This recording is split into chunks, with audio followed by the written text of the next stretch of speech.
Hey guys, hello. Today we are making another speed art video. I'll go through my process this time. The last video which I made where I was trying to get used to this process called cel shading. So this time, after a long ass time, I decided to give another try to using references from Pinterest and making it look like anime style. This is my process of how I did.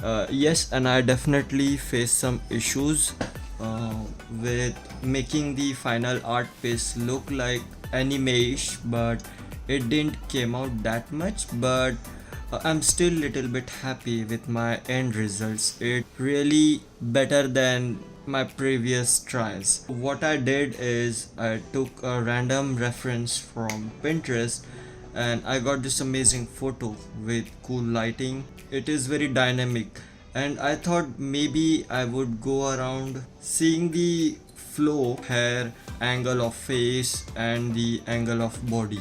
Basically the pose the whole body is going with. I was not being careful about similarity with the actual reference but more like the angle itself. So this time I decided to not force myself to draw exactly what I'm seeing because that would be close to realism I think and not anime-ish, because what I think so far is anime style is little more simpler, not easy but little bit simple than the realism. So once I was done with the rough lines, like rough sketched up, I also decided to be sure of the areas which are under shadow and areas which are under highlight part. I did the same thing with the same exact and just mark out the shadow parts.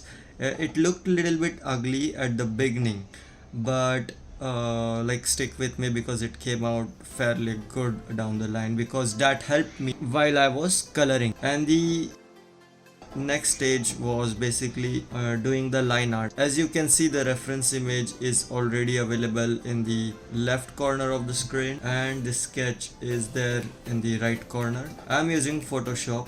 I went ahead and did the line work stage, marking out the facial features, and this time also my intent was not to draw exactly what I'm looking at in the reference image but more like what I understood there is.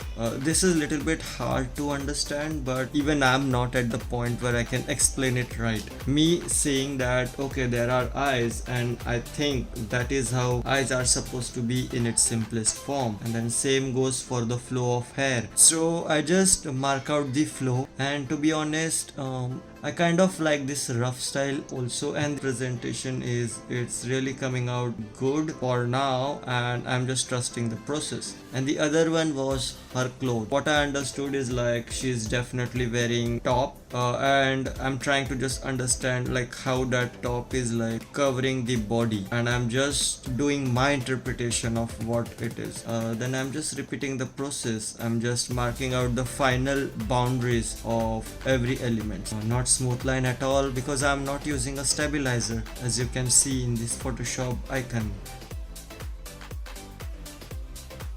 I straight up used my pen tool, selected the major shape. I use like mid-tone of skin. I'm not exactly using the color dropper because I don't want to cheat that way. I just wanted to see like if I can take the closest color, and I'm using all the mid-tone values of every color I see in the reference image because I want to cut out the shadow tones and the highlight tones. And the later what I decided to do is choosing the areas which, because I'm always confused because when it comes to shadow and mid-tone, they are little bit close to each other, so it's hard to like take the shadow areas and then take the mid-tone areas. So I decided I would just pick up the area which is under light of the whole body, and once I've done that, I just copied the layer which includes the areas which I have selected and had the same color and use screen as the layer property, And the other thing I did is like I took the major shapes, like this time it would be hair, and then once I'm done with hair, the other one was like just picking up the highlighted part of the hair and making the copy of that layer and having the same color in screen layer property. Even if I like leave it at this stage, it does look pretty good. So now I decided to mark out the areas in her hair, like the shadow areas of the hair, and then the shadow areas in her clothes, and then finally I decided to work for the shadow areas of face, like everything which is like casting shadow. It was like under the nose, under the lower lips, under the neckline, and then some of the collarbones and under the boobs area. And then I decided to work on the facial features. So in this case it was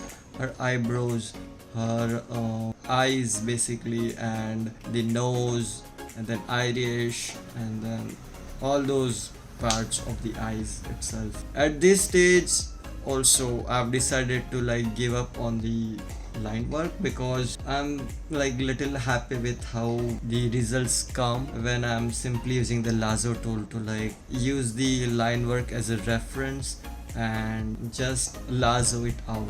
I get pretty good and sharp lines. So once that done, I decided to work on the necklace. I use the pen tool and get the necklace done, and then make the copy of the necklace and use that for like multiply mode to create the shadow of necklace on her neck area. It gave nice option. Then I use the blending stick, and I use the like blender option, like smudge option, and decided to smoothen out edges of shadow. Now I know I said like this would be cell shading thing where I have the sharp edges of shadow and sharp edges of light, but I also like realized that maybe it would be more interesting if I have the combination of soft shadows and hard shadows. Following the reference, like I had to look at the reference to make sure like which side of the area should be softer and which side should be the like straight lines. So once I'm done with that, I decided to use the hair brush and make hair little bit more natural, because that hair, I know like anime do have this style where their hair is like very hard. It didn't feel good enough for me, so I decided to use hairbrush and make some strands, make some flyover, like extra hair like flowing in the wind. Then it came out good. Then I started working on lips, where I used the lusty red color. I know it's little bit different than what you can see in the reference image, but still like as I said, like this is just like my interpretation of what the actual reference image is. This time you would notice like there are not many colors even when I'm doing like highlight, shadow, and midtones. I'm using the same color like of that particular body, and just that I'm using screen for highlights and multiply for shadow, and the midtone, well, that's like the basic color. I thought like maybe this is coming a little bit dull, so I've decided to like use the red color and the overlay option. Try to make the skin little bit more skinish, surprisingly. So this was like final result. I hope you guys like it. So here are the stages of how it came. Here is the colored version, and here is like a grayscale version. Honestly, I'm liking both of them. And here is like initial sketch version of the line work. A little bit of background splash using the same reference. So I decided to like make a random rectangle and mark the highlight part. Final result. There are no line work in the final piece, but I'm really liking it. It looks kind of clean, and yes, definitely I have to be making more practice to and more anime-ish, because this is certainly not anime style yet, but this is my study of how to use reference image and make illustration style. So you guys let me know your thoughts on this, and see you guys in the next video.